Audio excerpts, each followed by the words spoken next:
Eagles are now 3-0 in the preseason after a 33-23 victory over the Colts in Indianapolis on Saturday. And we're being joined now by Scott Grayson of 97.3 ESPN.com. Has his Grayson's grades up on the website. We'll review some of them here. Scott, how's it going? Going pretty good. How you doing there, Josh? I'm doing well. So I want to first start out with the game as a whole. What were some of the initial things that you walked away from watching that game? May not be exactly grades, but things, whether it's offensively or defensively, that you felt were positives to take away from it.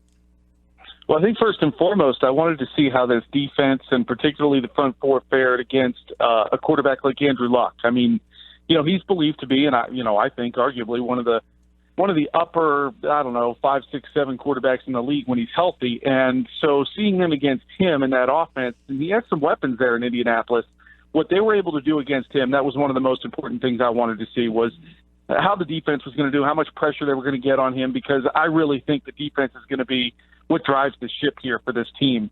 And then when they did give up, when the offense had that turnover off Nelson Agholor, not only did they not even give up a field goal on a short field, they took the ball away.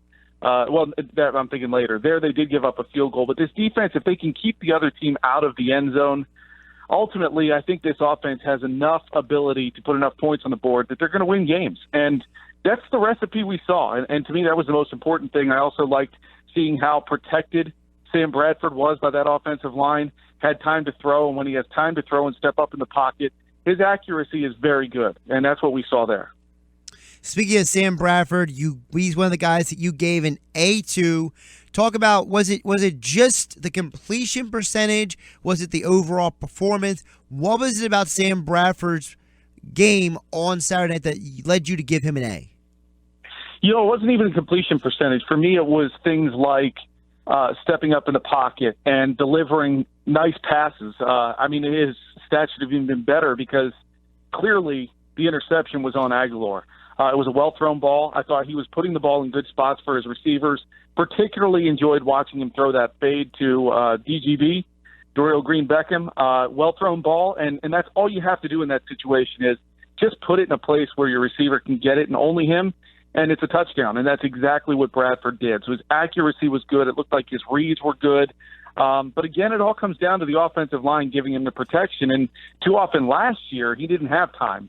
And as a result, bad things happen. So I really like the way Bradford went out of the preseason, but I think everybody understands after last year's Game 3 of the preseason, he completed 10 of 10 passes. Everybody started yelling Super Bowl, and it wasn't even anything close. So everybody understands, I think, at this point that, hey, it was great to see, but let's see what happens when it counts for real starting week 1. Speaking of the offensive line, one of the guys that Doug Peterson complimented heavily during his presser earlier today was Stefen Wisniewski, but the fact that, this guy just came in, stepped in, did the job, no problem, and it seems like Doug Peterson wasn't really saying who the starting left guard is going to be, but he was kind of inferring that, it wouldn't be such a bad idea to have Wisniewski out there if Sam Malo isn't ready. Yeah, and I think that's exactly what Wisniewski gives his team, and it was great to see him go out there and take advantage of that opportunity because, look, it all comes, like I said, it's so important to keep that quarterback protected. And when he has the time to deliver the pass, it's so huge. And not only that, but, that offensive line was opening up some really good holes for Ryan Matthews early in the game and then Kenyon Barner later. Their, yards per carry average was excellent. And when you have that and the run game's working, then the pass game's easier and has more time to do its job. It all seems to feed off each other. And Wisniewski, you're right, I thought did a very good job in that game of meshing with that offensive line and doing what he had to do to help keep Bradford up and open holes for the running backs. We're talking with Scott Grayson, gives his Grayson's grades after every Eagles game over at 97.3 ESPN.com. Go check out the full list. Another guy you gave an A to, and the guy who was one of my guys I walked away with very, very happy with was Josh Huff, because this is a guy who we've heard Doug Peterson say, we're building things into the offense. We're creating plays to maybe kind of showcase him and give him opportunities to be a playmaker. And it was great to see him actually have those opportunities and execute those plays on Saturday. Yeah, and as I said in my article here with the grades, he's been heavily criticized a lot, including by me. I feel like too often he runs routes short of the first down marker on third down when what you need is you just catch the ball past the line. and then he doesn't make it. And either that or he doesn't catch the ball. In this game, he had to step up, he had to make plays, and he did just that. So you had to give him his credit and everything for what he did because, look, his asset is his speed. And when he can get the ball in his hands with a little bit of room, he's going to make some big plays. And that's what happened there. They got him the ball in space, and he was able to break away from some tacklers. That, to me, is going to be the best use of Josh Huff. Trying to get him to run on third down a 10-yard route and stop at the line and get a first down, that doesn't seem to be something he can do well. So hopefully the coaching staff is getting an idea on how best to use Josh Huff, and perhaps we'll see him be a bigger part of the offense this year. Speaking of the offense, one of the guys that has been in the news in the last 24 hours because of the cuts has been Chris Givens. You gave him a B, and it seems like with Chris Givens, even though he had what you consider a decent performance, it wasn't enough for him and Randall to stay on the roster. No, but I think, you know what, it comes down to a lot of credit for Doug Peterson to have done what he did in cutting those guys now. No point in holding on to them for another week if he really felt like they weren't going to get in, because as he said in his news conference earlier today, look, he felt like these guys are well-respected veterans that deserve a chance to catch on somewhere else. And the earlier they were cut, the better off they will be in terms of finding another opportunity. They weren't going to fit in here. Givens was looked at as a guy who was going to potentially be able to stretch the field. Well, he hasn't been able to do that. He hasn't been given, in my opinion, he hasn't been given a lot of opportunities to show that. But the coaching staff feels they have the right guys there now. And I think the trade for Dorial Green-Beckham hurt guys like Ruben Randall and Chris Givens because they kind of felt like, look, they're not cutting it, and we got to get somebody in here who can. I thought it was a great trade, but it means these guys are now on the outside looking in and at this point cut. And, of the two of them, Ruben Randall was the bigger disappointment to me. I thought in this last game, Givens did a nice job of running a very nice route, making a nice catch, a 19-yard gain. It was the only opportunity he had to catch the ball. He also, I thought, did a nice job of blocking on a running play. And, those were things that I thought might help him get through and further on. But, look, I think it speaks volumes to a guy like Paul Turner and what he's been able to do, and the staff is clearly going to give him a longer look in this last game to figure out if he fits.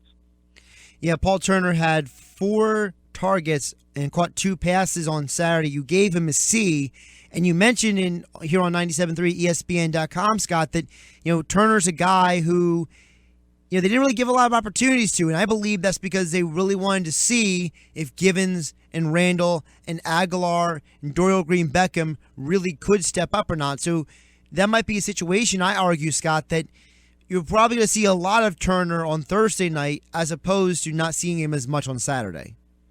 Yeah, the only thing I would have liked to have seen, because I've been so disappointed in Josh Huff, is giving Paul Turner a couple of opportunities with the starters just to see how he does against perhaps the first-team defense on the other side of the ball. Turner's biggest problem, in my opinion, he just doesn't get good separation when somebody plays a man-to-man. He just doesn't have the speed to kind of break away from somebody. But when the ball's thrown in his catch radius, he catches it almost every time. And that's one of the big things I like about Paul Turner, and I think the quarterbacks enjoy about having a guy like that, because they know when they throw him the ball, if it's a good enough throw, it will be caught. Not like, for example, Nelson Agholor's pass where it went right off his hands and into the hands of the other team for an interception. So those are the things that you want to see out of Paul Turner and try to see more of. And I think you're absolutely right. I think he's going to get a lot of opportunities and a lot of playing time on Thursday night. So we'll have to see how he does. You mentioned Nelson Agholor. He's the one guy that you gave an F to. It seems like Nelson Agholor, I don't know what's going on with him. I don't know if he's got a mental block, Scott. I don't know if it's something where he doesn't feel comfortable in his own skin. It just feels like this guy, he has talent, but he can't get out of his own way. Absolutely. I think he's got all the talent. I think he's just having a hard time putting it all together, and I think more than anything else, it's mental. You remember he got a little dinged up last year. It seems like he's a little gun-shy at times. When he looks around, I think he's taking his eye off the ball a little bit because he's afraid of that hit that he knows is coming. In this league, you got to expect that. And your job, first and foremost, as a receiver is to make sure you catch the ball. You got to trust your quarterback's not going to hang you out to dry and get you killed. And I just don't think he's there yet. He has to get there. He's got to find a way because this team needs him to. And we saw last week, he made an excellent athletic catch to go up the ladder and make a great grab. He bailed out his quarterback in that instance. But on one that's right on the money that he's absolutely got to catch, whether you're in high school, college, or the NFL, He didn't. He took his eye off the ball, it went off his hands, and turned into a costly interception. That can't happen, and he's got to get over whatever that mental block is, and that's hard. Those are the hardest things to get over, the mental ones, because it's not simply trying to do something physically different and then your body clicks it into muscle memory. It's all about getting over it in your own head, and that's so hard to do. Hopefully he can find a way to get through it, and he's got the right coaches around him, a guy like Greg Lewis, who can hopefully help him get through it and over that mental block. But for right now, that's where he's stuck at. Let's flip over to the defense. Scott Grayson's grades over at 97.3 ESPN.com. You gave Nolan Carroll a B, and to me, Nolan Carroll has been the guy that I have been on defense most excited about, because I feel like every time this guy has a chance to make a play, he's making it 9 times out of 10. And at the age of 29, I feel like this is a guy who's coming into his prime, and the combination of him and McKelvin may end up being the cornerback combination that the Eagles can be happy with. They really haven't had that kind of combo in the last few years. Absolutely. And I'm looking forward to seeing this defense at every level of it perform. And I like Nolan Carroll a lot. I kept saying last year they need to give him, more time at the outside position. But I think they got into a mental block with I can't even think of not Kerry Williams. He's gone already. Byron Maxwell. Yeah. And Nolan Carroll, clearly I think is doing a much better job and should have had that spot. So far this preseason, Carroll's shown me the ability to do a really good job of sticking with his coverage and in some cases really reacting very well to the ball, as he was able to do there to get the interception in the end zone. And that's what I was talking about when we first started talking. That interception came to mind. When you can get a team that's in the red zone to not even walk away with 3 points and they walk away with 0, those can really break the backs of offenses as you get through and further into the season. And those are huge. They've done that multiple times. They've done it numerous times this preseason. They're showing me that, this defense at any time could make the big play when it needs to be made. Nolan Carroll, the reason I gave him a B was I hate missed tackles, and the missed tackle he had in the game really led to a huge gain for the Colts that got them down into the red zone, but it was later on that possession that he made up for it. In my opinion, it looks like Carroll has solidified himself as that starting corner on that side, and I think that the Eagles are definitely better off with that. It allows them to be deeper at other positions. So Nolan Carroll deserves a lot of credit for potentially helping this defense get a little deeper in certain spots. What do you think that means in the long run for Eric Rowe and for Ron Brooks?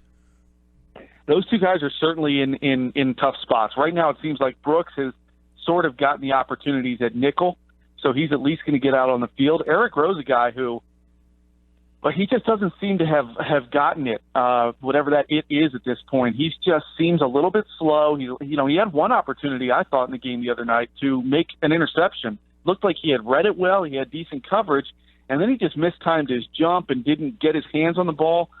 Seems like, Jim Schwartz is really big on these guys not only getting their hands on the ball, but when you have the opportunity, force that turnover, make that play.